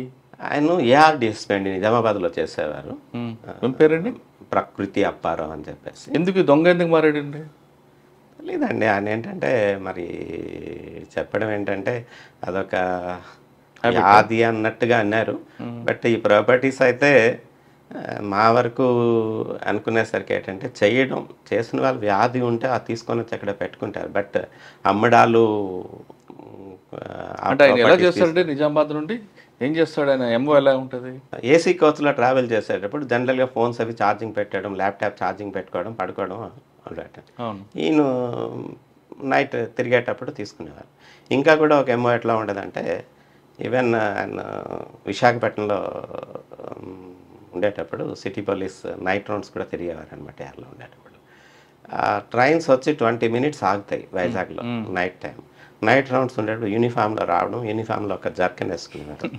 జర్కిన్ వేసుకొని వచ్చి ఏసీ కోచ్ల్లోకి వెళ్ళేటప్పుడు చూసి ఆ ఉన్న సూట్ కేసుని టక్కని తనేవాడు అనమాట. తనేసరికి వాళ్ళు ఎవరైనా అలర్ట్ అయితే ఒకసారి జర్కిన్ ఓపెన్ చేసి జాగ్రత్తగా పెట్టుకునేవారు, లేదంటే ఇది పట్టుకొని దిగిపోయేవారు అనమాట. అట్లా అప్పుడు ఎస్పీ గారు కూడా చాలా సీరియస్గా తీసుకున్నారు. జాగ్రత్తగా చెయ్యాలి అనేసి ఎన్ని బ్రదర్స్ వచ్చినా సరే లేకుండా చేయమని చెప్పారు. చేశాము. ఆ రోజున ఆయన నిజామాబాద్ ఇక్కడి వరకు ఎందుకు వచ్చేవాడండి? ఆయన ఫ్యామిలీ అదే వాళ్ళ నేటివ్ ప్లేస్ వైజాగే. అచ్చా, నిజామాబాద్ ఏఆర్లో చేసేవాటి. ఆయన అరెస్ట్ చేయొద్దని ఏం ప్రజలు రాలేదు? ఉండేవండి లోకల్గా, కానీ బట్ ఎవరు చేస్తున్నా ఒకటే కదా అని చెప్పి. అంటే ఆయన మాత్రం నాకు వ్యాధి అని చెప్తాడా? నేను చేయలేదు అని చెప్తారు. బట్ అంటే అందులో సైంటిఫిక్ ఎవిడెన్స్ కూడా ఉందండి. ఒక కేసులో అంటే నేను ఇన్వెస్టిగేషన్ చేసిన కేసులో ల్యాప్టాప్ కెమెరా పోయింది. కెమెరా పోయినప్పుడు ఆ కెమెరాలో ఆయన ఓల్డ్ ఫొటోస్ డిలీట్ చేసేసి తను మళ్ళీ August 15th పెరేడ్ చేసిన ఫొటోస్ ఇవన్నీ కూడా ఆ కెమెరాలో తీసుకున్నారు. మేము ఎఫ్ఎస్ఎల్కి పంపించి అవన్నీ కూడా రిట్రీట్ చేయించాము. అందులో ముందు కంప్లైంట్ తాలూకా ఫొటోస్, తర్వాత ఈయన ఫొటోస్ వచ్చినాయి. అలాగే ల్యాప్టాప్లో కూడా ఇన్ఫర్మేషన్, ఆయన డిలీట్ చేసిన ఇన్ఫర్మేషన్ అంతా కూడా మేము రిట్రీట్ చేస్తాం. చేసేసరికి సైంటిఫిక్ ఎవిడెన్స్, ఇంకా దాన్ని ఎవరు కూడా ఆపలేరు. ఇన్వెస్టిగేషన్ కూడా ప్రాపర్ లైన్స్లో, అంటే ఇప్పుడు ఆ రికవరీస్ అయితేనేమి ఇవి అయితేనేమి అవన్నీ కూడా 2 మీడియేటర్స్ని అక్కడున్న గవర్నమెంట్ అఫీషియల్స్ తీసుకొని వచ్చి పెట్టి వాళ్ళ సమక్షంలో చేయడం జరిగింది. అట్లాగే ఆ ఫోన్ కూడా, మా ఐజీ గారి ఫోన్ కూడా రికవరీ అయింది. కన్విక్షన్ వచ్చిందంటే 2 years కన్విక్షన్. వెళ్ళారు జైలుకైనా, మళ్ళీ అప్పీల్కి వెళ్ళాడు. ముందు అసలు రిమాండ్లోనే దగ్గర ఇంచుమించుగా ఒక 8 months వరకు ఉండిపోయారండి రిమాండ్లో. ఇప్పుడు ఈ కేసులు అంటే మరి 12 కేసెస్ ఉన్నాయి. ఆ 12 కేసెస్లోని కూడా అవన్నీ సర్వీస్లో ఉన్నారండి. ఇప్పుడు రిటైర్ ఎక్కడ ఉంటారు ఇప్పుడు ఆయన? Okay sir. రైల్వే అయిపోయిన తర్వాత ప్రమోషన్ వచ్చిందా జిఆర్పీలో? తర్వాత వెంటనే అక్కడే ఇన్స్పెక్టర్ ప్రమోషన్ వచ్చిందండి. వచ్చినప్పుడు రైల్వేలో కూడా చాలా బాగా చేశాము. చాలా సాటిస్ఫాక్షన్ అయిన రికవరీస్ ఉన్నాయి. సర్వీస్ కూడా ఉండేది. చాలామంది సామాన్లు అవి పోగొట్టుకోవడం, వచ్చి చెప్పడం ఇవన్నీ జరిగింది. ఒక క్యాన్సర్ పేషెంట్ అండి, ఆమె హైదరాబాద్లో ముస్లిం లేడీ, వెళ్ళి అందరి దగ్గర హెల్ప్ చేస్తారు అందరూ ఆమెకి. కొంతమంది గోల్డ్ ఆర్నమెంట్స్ ఇచ్చారు, క్యాష్ ఇచ్చారు, ఇవన్నీ కూడా పట్టుకొని వచ్చి మార్నింగ్ జన్మభూమి ఎక్స్ప్రెస్ ఉంది కదా, జన్మభూమి ఎక్స్ప్రెస్లో ట్రావెల్ చేయాలి ఆమె. ఈ బ్యాగ్ విశాఖపట్నం టు కాదు, హైదరాబాద్ టు సికింద్రాబాద్ నుంచి రావాలి. ఓకే. వచ్చేటప్పుడు ఆవిడ తాలూకా బ్యాగ్ పోయింది. ఎక్కడ పోయింది ఏంటి అన్నది తెలియదు. మా దగ్గరకు వచ్చేసరికి విశాఖపట్నం వచ్చేసరికి లాస్ట్లో చెక్ చేస్తే ఒక బ్యాగ్ ఒకటి మాకు దొరికింది. అది తీసుకొస్తే అందులో ప్రాపర్టీస్ ఉన్నాయి, అందులో ఆధార్ కార్డు ఉంది. ఆ ఆధార్ కార్డు తీసి వెంటనే మేము వాళ్ళకి ఆ కన్సర్న్ పోలీస్ స్టేషన్ వాళ్ళకి ఇన్ఫర్మేషన్ ఇచ్చాం, ఇలాగే పలానా వాళ్ళు పేరుంది, మీరు ఏమైనా ఇచ్చేయగలరా అని. చేస్తే వాళ్ళు వెంటనే అక్కడి నుంచి మనకి ఇన్ఫర్మేషన్ ఇచ్చారు, పలానా లేడీదంటే వచ్చారు. ఆమె వచ్చిన తర్వాత చూస్తే, అంటే ఆవిడ చెప్పిన స్టోరీ చూస్తే అదే క్యాన్సర్ ట్రీట్మెంట్ కోసం వాళ్ళు చేసిన హెల్ప్, ఆ రోజు అందులో ఉన్న ఆర్నమెంట్స్ అయితేనేమి, క్యాష్ అయితేనేమి, ఇంకా ఈవెన్ ఒక బట్టల్లో కూడా ఆమె దాచింది, ఆమె వచ్చిన తర్వాత తీసుకున్నారన్నమాట అవన్నీ. అది చాలా సాటిస్ఫాక్షన్ ఉండేదండి. అట్లాగే శ్రీశైలం ఆయన ఆచార్య గారు అనమాట, ఆచార్య గారు, ఆయన కూడా గోల్డ్ ఆర్నమెంట్స్ పోయినాయండి. ఎక్కడ పోయినాయో ఆయనకి తెలియదు. ఒక లెటర్ అన్ని పోలీస్ స్టేషన్స్కి ఆయన రాశారు, ఇలాగ నేను చాలా పేదవాడిని, టీచర్ని, నా తాలూకు ఆర్నమెంట్స్, గోల్డ్ ఆర్నమెంట్స్ పోయినాయి అని చెప్పేసి, నేను వైజాగ్ నుంచి ట్రావెల్ చేస్తున్నాను అని చెప్పేసి ఒక 6 గాజులు, ఒక నెక్లెస్ ఒకటి పోయిందని చెప్పేసి ఇచ్చారు. దాని మీద నేను చదివాను, లెటర్ చదివాను. మేమైతే ఎఫ్ఐఆర్ ఏమి ఇష్యూ చేయలే, బట్ ఒక అక్యూజ్ని పట్టుకునేసరికి ఇంటాక్ట్ గోల్డ్ దొరికింది మాకు. వెంటనే అది గుర్తొచ్చి వాళ్ళని కాంటాక్ట్ చేశా, సార్ మీ తాలూకా ఆర్నమెంట్స్ ఏమైనా మీరు ఐడెంటిఫై చేయగలరా అంటే, గాజుల్లో శ్రీశైలం అని రాస్తుంటుందండి అన్నారు. చూసేసరికి అదే. వెంటనే ఇమీడియట్గా మేము ఎఫ్ఐఆర్ ఇష్యూ చేయడం జరిగింది. చేసి సేమ్ ఆ కంప్లైంట్ ఏమన్నారండి ఆయన తర్వాత ఎవిడెన్స్ ఇవ్వడానికి వచ్చారండి. వచ్చినప్పుడు ప్రాపర్టీ తీసుకున్నారు. వచ్చిన తర్వాత వాళ్ళ ఫీల్ అయిన మూమెంట్స్ కాదు, ఆయన అక్కడికి వెళ్ళి, శ్రీశైలం వెళ్ళి అక్కడ పూజ చేయించి, మా పేరున పూజ చేయించి, అక్కడి నుంచి ప్రసాదాలు రుద్రాక్షలు పంపిస్తూ, మా ఫాదర్ చనిపోయిన రోజున అన్నదానం కోసం డబ్బులు కట్టారండి అక్కడ. సార్ జేఆర్పి అనగానే కేసులు అవుతాయి కానీ రికవరీ కాదనేది ఒక అపోహ ఉంది, వాస్తవం అంటారా? లేదండి, నేను చేశాను, 3 years చేశాను. 3 years కూడా మా దగ్గరకు వచ్చి గోల్డ్ పోయింది లేకపోతే ఆర్నమెంట్స్ పోయాయి అని చెప్పి ఇచ్చిన కంప్లైంట్లో మ్యాక్సిమం మేము చేసామండి. 3 years కూడా నా percentage of detection, percentage of recovery 70% అండి. చాలా చాలా ఆర్నమెంట్స్. సార్ విశాఖపట్నం బయలుదేరి హైదరాబాద్ వెళ్ళే ట్రైన్ ఎక్కాను. హైదరాబాద్ దిగిన తర్వాత నా బ్యాగ్ పోయింది. ఎక్కడ హైదరాబాద్లో ఇవ్వాలా, విశాఖపట్నం ఇవ్వాలా, ఎక్కడ పోయిందో నాకు తెలియదు. ఎక్కడ పోయిందో తెలియదు మీకు?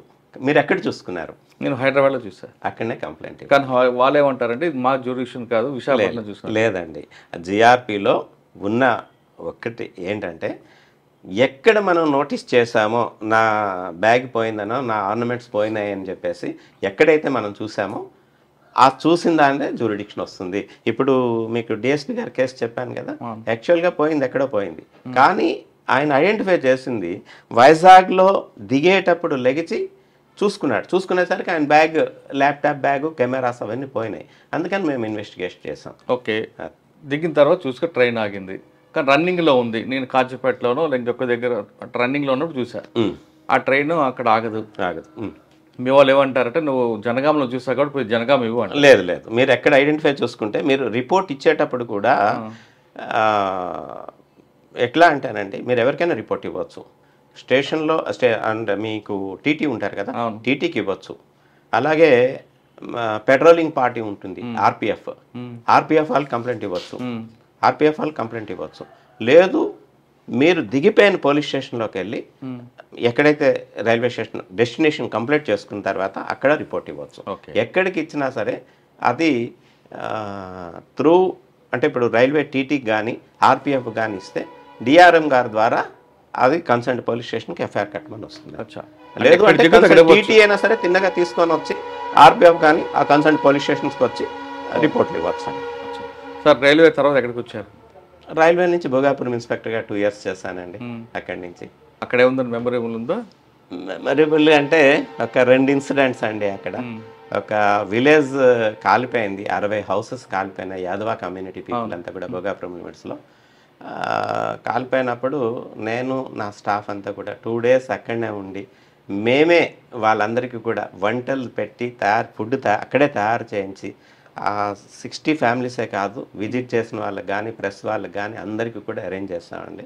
అట్లానే వాళ్ళకి ఎవ్రీథింగ్ పూర్తిగా పోయిందనమాట. వాళ్ళకి వండుకోవడానికి కానీ బట్టలు కానీ ఏం లేవు. ఇప్పుడు సిఎంఆర్ వాళ్ళకి చెప్పి వాళ్ళకి బట్టలు ఇప్పించాము, తెప్పించి మేమే డిస్ట్రిబ్యూట్ చేస్తాము. అట్లనే పక్కన మ్యాట్రిక్స్ కంపెనీ ఉంది, వాళ్ళకి ఆ కంపెనీస్తో వాళ్ళు చెప్పి ఒక్కొక్క ఫ్యామిలీకి కూడా యుటెన్షియల్స్ ఇవన్నీ కూడా కొనిపించి ఇప్పించాము, సర్వీస్ చేస్తాము. అట్లానే డెంకాడ్లో కూడా ఇలాగే ఒక 30 హౌసెస్ కాలిపోయినాయి. సేమ్ థింగ్ అక్కడ కూడా చేస్తాము.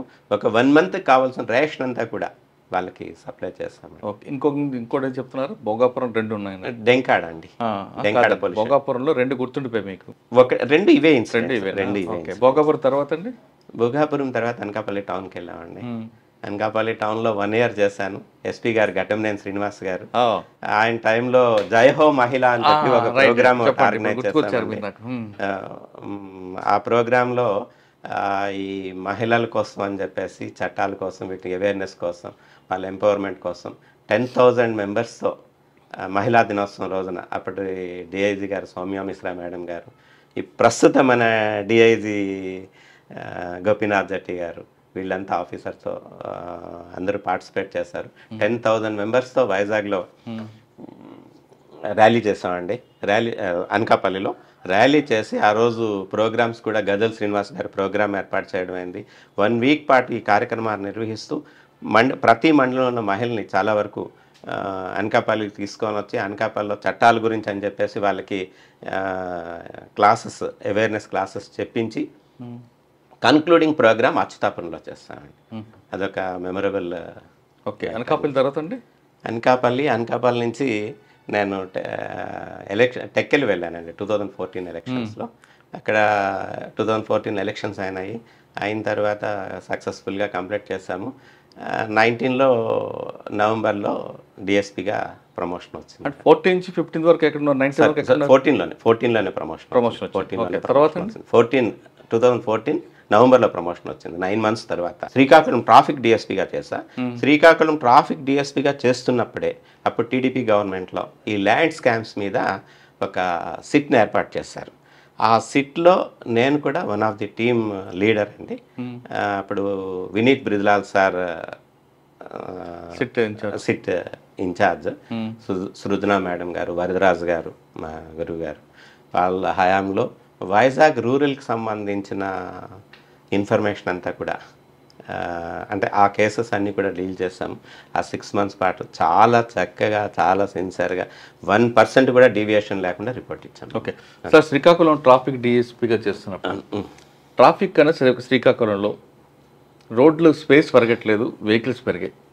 అక్కడ దానికి 1 way, సూర్యమాల్ జంక్షన్ నుంచి 7th Road జంక్షన్ వరకు 1 way పెట్టారు. మధ్యలో కొంత ఆఫీసర్లు వచ్చి పార్కింగ్ ఇచ్చారు 2 wheelersకి. అది సాధ్యమైన పని అని అది? అంటే అప్పుడు నేను చేసినప్పుడు సెంటర్ పార్కింగ్ లేదండి, అక్కడ లేదు, పార్కింగ్ లేదు. నేరో రోడ్స్ మీరు చెప్పినట్టు అన్నీ ట్రాఫిక్ పెరిగిపోయింది. బట్ రోడ్ మీద ఉండేవాడిని నేను కూడా లిటరల్గా యాజ్ అ డిఎస్పీగా లిటరల్గా ట్రాఫిక్లో ఉండేవాళ్ళమి, అవేర్నెస్ క్రియేట్ చేసాము. ఆల్మోస్ట్ అక్కడ నేను చేసిన పీరియడ్లో 80% హెల్మెట్ వేరింగ్ ఉండేటట్టు చేశాము. అట్లానే ఈవెన్ ఈ డ్రంక్ అండ్ డ్రైవ్కి వచ్చేసరికి కేసులు పెట్టి వాళ్ళని కౌన్సిలింగ్ చేసి నేను ఎందుకు తాగాను రా బాబు అన్న పరిస్థితి తీసుకొచ్చావన్నమాట. వాళ్ళకి కౌన్సిలింగ్ పేరుతో తిప్పడము, ఫైన్ కట్టించడము, వాళ్ళు బళ్ళు ఇవ్వడానికి రిలీజ్ చేయడానికి ఇబ్బంది పెట్టడము. అంటే మా ఉద్దేశం ఏం కాదండి, ఏదో రకంగా తెలియాలి. అవేర్నెస్ అయితే చాలా వరకు క్రియేట్. ట్రాఫిక్ సెన్స్ ఉందండి శ్రీకాకుళం ప్రజలకి? ఉందండి, ఎందుకు లేదు, ఉంది. పెట్టుకోరండి, రాంగ్ రూట్లో వస్తుంటారు. లేదు, నేను చేశానండి, చెప్తున్నాను కదా. 80% శ్రీకాకుళం టౌన్లోనే చేయించాను నేను. ఓకే, అప్పుడు చాలా గట్టిగా చేస్తానండి. ఎవరండి అప్పుడు ఎస్పీ గారు? బ్రహ్మారెడ్డి గారా? ఖాన్ గారు ఉన్నారండి, బ్రహ్మారెడ్డి గారు ఉన్నారు, త్రివిక్రమ్ వర్మ గారు ఉన్నారు. చేస్తాను. ఓకే, శ్రీకాకుళం తర్వాత అండి? ఇంటెలిజెన్స్లో చేస్తానండి. ఎంతకాలం? 2017 డిసెంబర్లో వచ్చానండి. ఎలక్షన్స్ అయినంత వరకు కూడా 19 ఎలక్షన్స్ అయినంత వరకు కూడా ఉంది. ఆ తర్వాత నేను SC/ST డిఎస్పీ అనకాపల్లి అండి. ఓకే, అనకాపల్లి నుంచి. అంటే అక్కడ మహేష్ ఉండేవారు కదా అప్పుడు? మహేష్ ఉమెన్ PS డిఎస్పీ అండి. తర్వాత SC/ST సెల్ డిఎస్పీ. సార్, SC/STలో మీకు చాలా కేసులు చూస్తుంటారు. అందులో ఒరిజినల్గా అంటే రియల్ విక్టిమ్ ఎంతమంది ఉంటారు, ఫేక్గా పెట్టేవారు ఎంతమంది ఉంటారు? చాలా వరకు ఫేక్ కేసులు వస్తున్నాయండి. అంటే ఎట్లా దానివల్ల రియల్గా ఉన్న వాళ్ళు ఫెయిల్ మనం సఫర్ అవుతుంటారు కదండి. ఆ కేసు మీద ఉన్న ఇంపాక్ట్ పడిపోద్ది కదా. పడుతుందండి. అంటే ఎలా ఉంటుందంటే ఇప్పుడు నాకు అంటే మీరున్నారు, మీకు ఇంకొకరికి ఏదో ల్యాండ్ డిస్ప్యూట్ ఉంది. ఆ ల్యాండ్ డిస్ప్యూట్ చేయడానికి కొంతమంది ఏం చేస్తున్నారంటే ఈ ఎస్సీ ఎస్టీ యాక్ట్ని ఒక ఆయుధంగా ఉపయోగించుకొని ఎవరినో ఒక ఆ కమ్యూనిటీ పీపుల్ని తీసుకొని వచ్చి అక్కడ పెట్టి మమ్మల్ని తిట్టారు అని చెప్పేసి పెట్టి కేసులు లాట్ చేస్తున్నారు. అటువంటిది కరెక్ట్ కాదండి. అట్లా ఫాల్స్ కేసులు పెట్టుకుంటూ పోతే, దాన్ని ఎంకరేజ్ చేస్తే రేపొద్దున ఈ చట్టం కూడా పూర్తిగా ఎబాలిష్ అయ్యే పరిస్థితి వచ్చేస్తుంది. 498 లాగా అవుతుంది. 490 సేమ్ మీరు ఏదైతే ఎగ్జాక్ట్లీ మీరు ఏదైతే చెప్పారో ఇది కూడా ఒక జడ్జి గారండి, ఒక జడ్జి గారు. నేను శ్రీకాకుళంలో ఎవిడెన్స్ ఇవ్వడానికి వెళ్ళాను ఒక కేసులో. మీరు ఎక్కడ వర్క్ చేస్తున్నారు అంటే DSP SC ST cell Anakapalli madam అన్న. అంటే బబిత అని చెప్పేసి మేడం జడ్జి గారండి ఆవిడ. చెప్తూ మీరు ఎడ్యుకేట్ చేయండి ఈ విషయంలో, లీడర్స్ ఎస్సీ ఎస్టీ లీడర్స్ ఎవరైతే ఉంటారో వాళ్ళందరికీ చెప్పి ఫాల్స్ కేసులు విని సమర్థించొద్దు, అట్లాంటి వాటిని పెట్టుకుంటూ పోతే రేపు పొద్దున్న చట్టమే పోయే పరిస్థితి వస్తుంది అని చెప్పారు. మేము ఎక్కడ మీటింగ్స్ పెట్టినా సరే ఈ విషయం అయితే నేను చెప్తానండి. నేను మార్పు వచ్చిందంటారండి? కొంతవరకు ఉందండి, పర్వాలేదు. కానీ మేము చూస్తున్న కేసుల్లో ఎక్కువగా ఫాల్సే కనిపిస్తున్నాడు. చిన్న చిన్న పెట్టి మ్యాటర్లు కూడా తీసుకొచ్చి అందులో ఇన్వాల్వ్ చేస్తుంటారు. నేనైతే ఏం చేయలేదండి. కేసు ఎట్లా ఉంది అంటే అట్లా ఈ రోజు వరకు కూడా సర్వీస్లో తప్పుడు కేసులు అయితే ఫైల్ చేయలేదు. ఈ లెవెల్లో మీరు కరెక్ట్గా చేస్తున్నా మీ మీద ఒక బొర జల్లుతారు. కరెక్టే ఉంటుందండి, తప్పదు, ఫేస్ చేయాలి. Okay sir. ఎస్సీ ఎస్టీ తర్వాత అక్కడే ఎస్సీ ఎస్టీలో ఉంటుండగా ఒక 9 months పరివాడ డిఎస్పీగా వర్క్ చేస్తాను, ఇన్ఛార్జ్ డిఎస్పీగా. గౌతమి సాలి మేడం గారు ఉండేటప్పుడు అక్కడ పరివాడ కొత్తగా సబ్ డివిజన్ ఏర్పాటు అయిందండి. దానికి ఇన్ఛార్జ్ డిఎస్పీగా ఒక 9 months నేను వర్క్ చేస్తానండి. 9 monthsలో చాలా బాగా చేశాము. మెయిన్ ఎన్ఏఓబి ఇష్యూ ఒకటి ఉండేదండి, నేవల్ ఆల్టర్నేటివ్ ఆపరేషనల్ బేస్. ఆ ఇష్యూస్లో ఫిషర్మెన్ కమ్యూనిటీస్ అన్నీ కూడా విలేజెస్ ఆందోళన చేసేటప్పుడు ఎవ్రీడే అక్కడికి వెళ్ళి ఫిజికల్గా ప్రజెంట్లో ఉండి ఎటువంటి ఇష్యూ లేకుండా ఆ ప్రాబ్లమ్ని మా ఆఫీసర్స్ డైరెక్షన్లో హెచ్సిజెడ్లు ఉన్నాయి. ఇప్పుడు ఆంధ్రప్రదేశ్ తీసుకుంటే అనకాపల్లి ఒకటి, పుట్టపర్తి రెండే ఎక్కువ ఫైనాన్షియల్గా ఉన్న డిస్ట్రిక్ట్స్. అవునండి, మీది మంచి డిస్ట్రిక్ట్. అంటే ఇష్యూస్ ఎలాగ ఉంటాయండి అక్కడ? ఫైనాన్షియల్ అంటే మీకు సంబంధం కదా, సబ్ రిజిస్టార్కి, రెవెన్యూ డిపార్ట్మెంట్, గవర్నమెంట్ ఫండ్ వస్తుంది. కానీ ఇష్యూస్ అక్కడే ఎక్కువ వస్తుంటాయి. ఎక్కువ సివిల్ మ్యాటర్స్ ఉండేవా, ఏమి వస్తుంటాయండి అక్కడ? ప్లస్ మీకు కెమికల్ కంపెనీస్ అన్నీ కూడా ఉంటాయి అక్కడ. ఫ్యాక్టరీస్లో ఎక్స్టెంట్స్ అయినప్పుడు ఇష్యూస్ నడుస్తుంటాయండి. అదర్వైజ్ ల్యాండ్ డిస్ప్యూట్స్ వస్తుంటాయండి, బట్ అంత ఎక్కువగా ఏం లేదు. ల్యాండ్ డిస్ప్యూట్స్ అయితే ఉన్నాయి, అంటే క్రానిక్ ప్రాబ్లమ్స్ ఉన్నాయి, ఇష్యూస్ ఎప్పటి నుంచో. జలుబు దగ్గు లేని స్థలం ఉందండి అక్కడ? ఏమండి అక్కడ జలుబు దగ్గు లేని స్థలం ఏమైనా ఉందా కొనుక్కోవడానికి? ఉంటాయండి, ఎందుకుండవు. కానీ ఒకటి చాలా చాలా సీరియస్ లాండ్ క్రానికల్ అయిపోయిన ఇష్యూస్ ఉన్నాయండి. ఉంది, చాలా విపరీతమైన బ్రదర్స్ ఉండేవి. బట్ ఆఫీసర్స్ సపోర్ట్ తోటి ఎటువంటి వన్ సైడ్గా వెళ్ళలేదు. ఎట్లా ఉందో అట్లానే మేము స్టాండ్ తీసుకుంటున్నాము. పరవాడ తర్వాత అండి? పరివాడ తర్వాత అదే ఎస్సీ ఎస్టీ సెల్, అది 9 months అయిన తర్వాత ఎస్సీ ఎస్టీ సెల్లో ఉన్నానండి.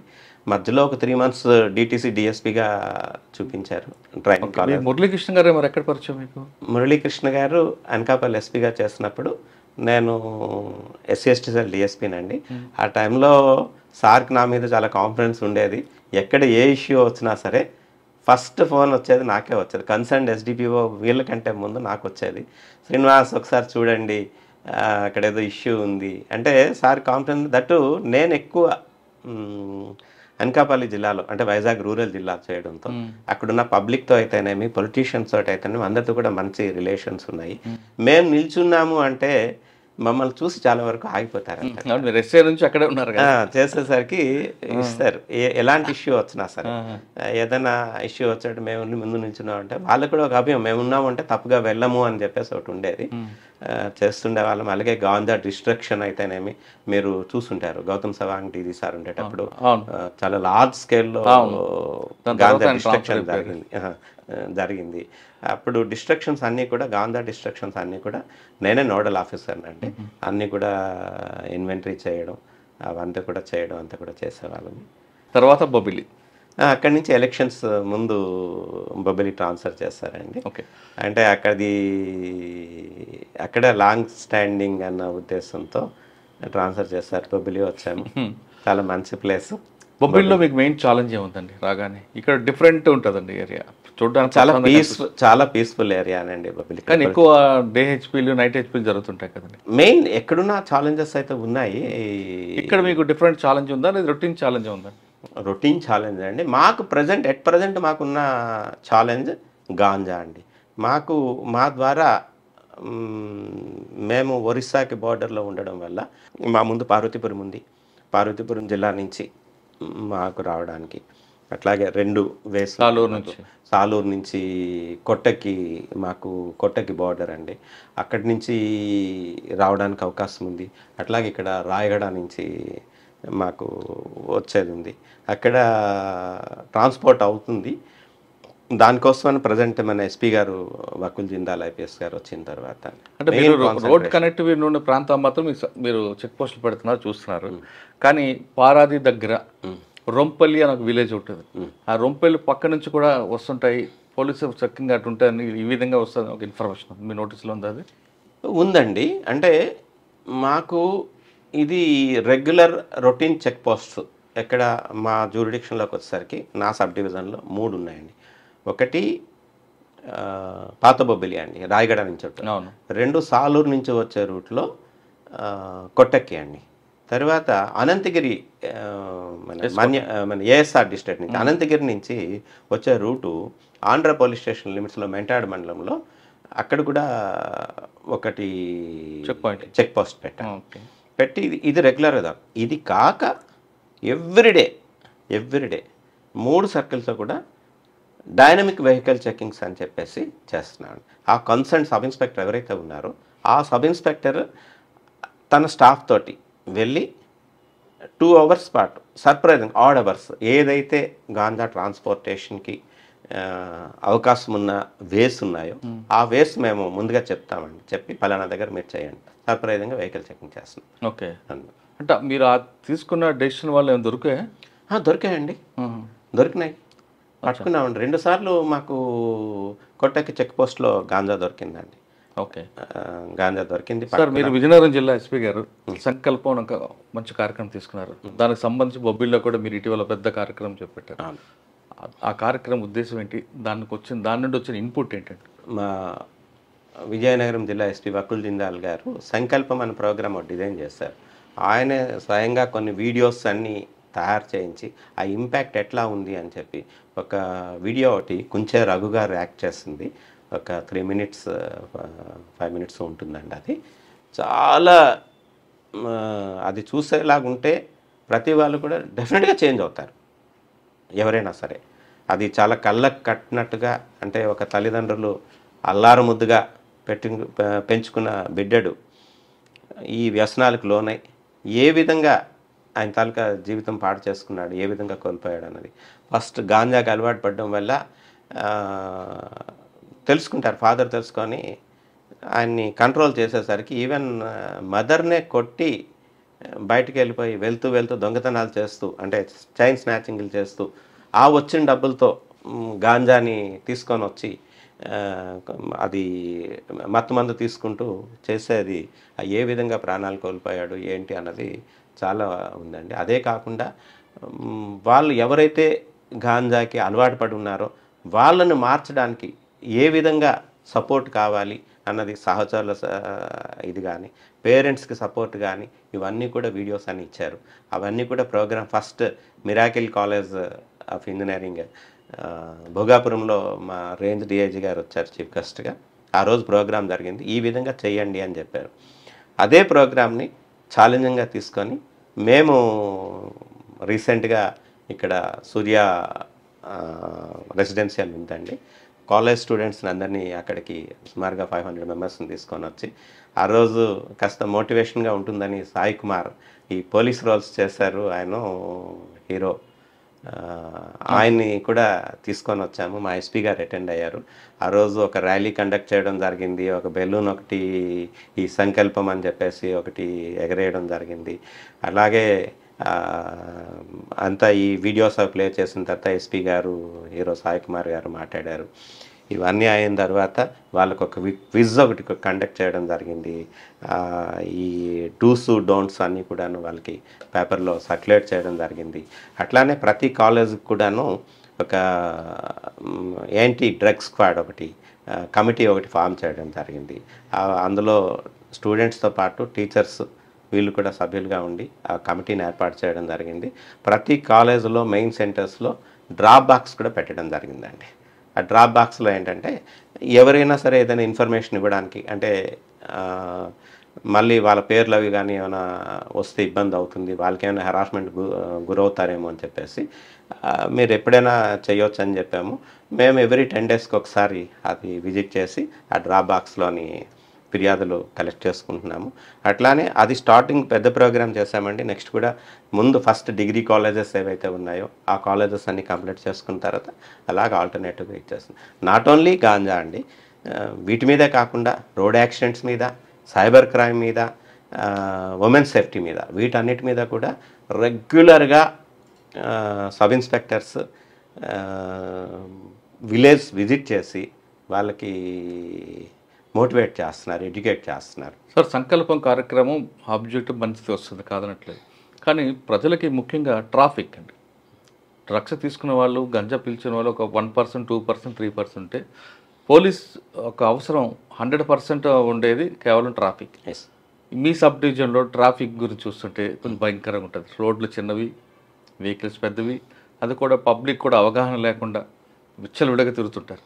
మీ శ్రీకాకుళంలో ఏ విధంగా అయితే 80% హెల్మెట్ తీసుకొచ్చారో ఇక్కడ కూడా అదే ఇంప్లిమెంట్ చేశారా? ట్రై చేస్తున్నామండి.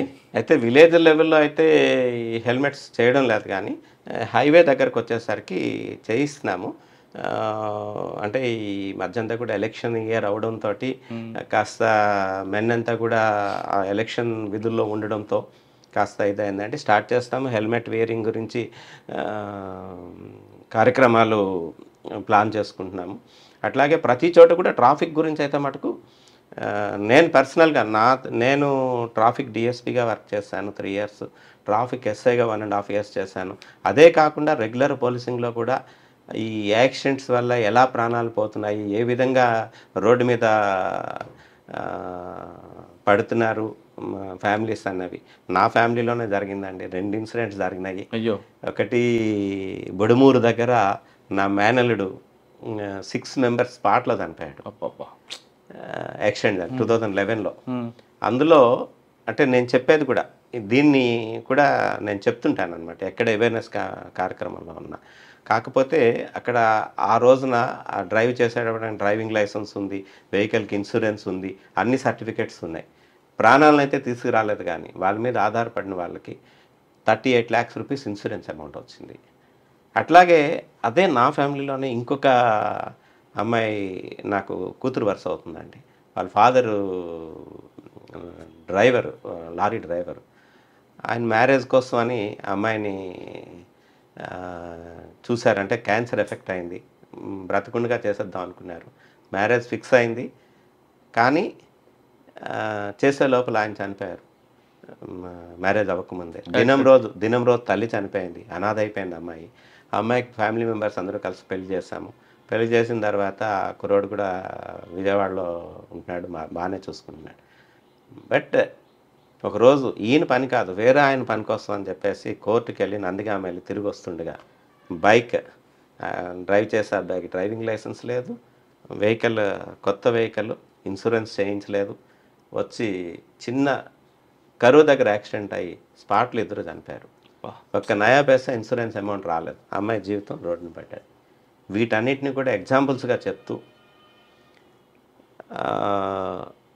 అన్ని రికార్డులు ఉండి బండి డ్రైవ్ చేయడం వల్ల ఉపయోగాలు ఏంటి, లేకుండా పోతే ఏంటి జరుగుతుంది, వీటి మీద మైనర్ డ్రైవింగ్ మీద వీటి మీద కాన్సన్ట్రేట్ చేస్తూ ఎడ్యుకేషన్ అవేర్నెస్ అయితే క్రియేట్ చేయడం మటుకు గట్టిగానే ప్రతి కాలేజీలో, ప్రతి స్కూల్స్లో, గ్రామాల్లో కూడా మేము ఈవెన్ ఎలక్షన్ లో మీటింగ్స్ అప్పుడు కూడా ప్రతి విలేజ్లో కూడా ఇదైతే ట్రాఫిక్ మీద అయితే మటుకు కాన్సన్ట్రేట్ చెప్తున్నాను.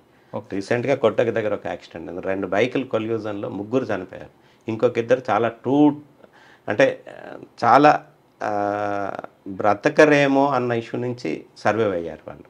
అవన్నీ కూడా ఎగ్జాంపుల్స్గా. కానీ జనంకి ఎందుకు అర్థం కాదండి, ఇప్పుడు చనిపోతే ఒకటి, బతుకుండి కాల్లో చేయకపోతే లేదా ఇంకొకటి జరిగితే వాళ్ళకి సేవ చేయడానికి ఆ కుటుంబీకులు పడే బాధ అన్నది ఎందుకు చూడరండి? అదే అర్థం కావట్లేదు. అది అవ్వడం లేదు. ఏంటంటే వచ్చేసరికి బళ్ళు డ్రైవ్ చేసేసరికి విపరీతంగా అంటే దాని మీద ఫీట్స్ చేయడం, ఎంత దారుణంగా డ్రైవ్ చేస్తున్న జిగ్జాగ్ డ్రైవింగ్స్, అవన్నీ కూడా వాటి మీద అయితే మటుకు కాస్త కాన్సన్ట్రేట్ చేస్తామని డెఫినెట్గాను.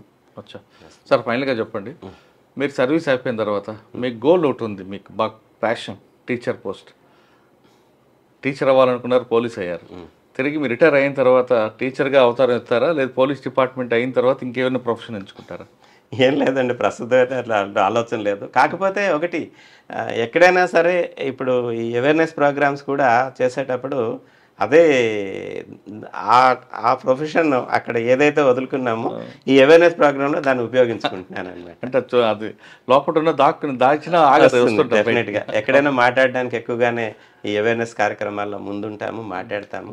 వాళ్ళు కూడా జనాల్లో కూడా బాగానే ఎక్కుతుందండి మేము చెప్పే ఇది. కానీ ఇది కూడా సార్ ఫైనల్గా చెప్పండి, ఈ డిపార్ట్మెంట్లో వచ్చే వాళ్ళకి మీరు ఇచ్చే మెసేజ్ ఏంటండి? సేవ చేయడానికి ఒక అదృష్టం అండి. పోలీస్ ఉద్యోగం చేయడం కూడా ఒక అదృష్టంగానే భావించాలి. నేను నా తాలూకా సర్వీస్లో 33 సంవత్సరాల సర్వీస్ అయింది. చాలా హ్యాపీ అండి, చాలా సర్వీస్ చేశాము.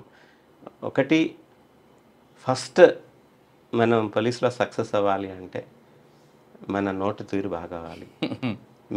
నేను పాటించేదైతే డెఫినెట్గా ఎదుటి వాళ్ళని గౌరవించడం, వచ్చిన వాళ్ళని పోలీస్ స్టేషన్లో కూర్చోబెట్టి, రాగానే నేను సబ్ ఇన్స్పెక్టర్ చేసినప్పుడు కూర్చోబెట్టి మాట్లాడడం, వాళ్ళ సమస్యని ఏదైతే చెప్తున్నారో సౌమ్యంగా వినడం, మనం ఎంతవరకు వాళ్ళకి చేయగలం అన్నది వాళ్ళకి చెప్పి ఫ్రాంక్గా, బాబు ఇది మా పరిధిలో లేదు అయినా నేను ఈ ప్రయత్నం చేస్తాను అని చెప్పి వాళ్ళకి ఎక్స్ప్లెయిన్ చేస్తే 50% ప్రోగ్రామ్స్ అక్కడే షార్ట్ అవుట్ అయిపోతాయి. అసలు ఆఫీసర్ నోటీసు కూడా ఏ ఇష్యూస్ కూడా వెళ్ళవు. అది కల్టివేట్ చేసుకొని మన సబార్డినేట్స్ని కూడా గౌరవిస్తూ వాళ్ళ చేత మంచిగా పని చేయించుకొని చేయాలండి. పోలీస్లో చేయడం కూడా ఒక అదృష్టమే. నలుగురికి సహాయం చేసే అవకాశం ఆ భగవంతుడు మనకి ఇచ్చాడు. అందరికి పోలీస్ డిపార్ట్మెంట్ రమ్మంటారు అయితే?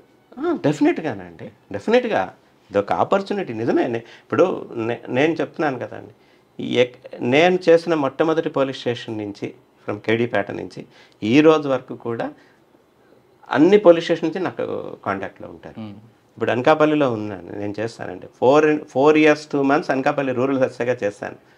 యాక్చువల్గా 3 years tenure, 4 years 2 months చేశాను. అప్పటికి నాకు ట్రాన్స్ఫర్ లేదు. నా అంతటి నేను వెళ్ళి శ్రీధర్ రెడ్డి గారు, ఇప్పుడు ఏఎస్పీ గారు, ఆయన దగ్గరికి వెళ్ళి, సార్ నాకు 4 సంవత్సరాలు అయిపోయింది, ట్రాన్స్ఫర్ చేయండి సార్ అని చెప్పేసి పాడేరు వేయించుకొని వెళ్ళాను అనమాట. ట్రాన్స్ఫర్ చేయించుకొని వెళ్ళాను. అంటే వాళ్ళు స్టిల్ ఇప్పటికి కూడా 93, 97 నేను అనకాపల్లి చేస్తాను. వాళ్ళకి ఏ చిన్న సమస్య వచ్చినా నాకు కాల్ చేస్తారు. నేను కూడా ఫోన్ రింగ్ అయింది అంటే డెఫినెట్గా ఆన్సర్ చేస్తాను. ఆన్సర్ చేసి వాళ్ళకి సరైన సమాధానం చెప్తాను.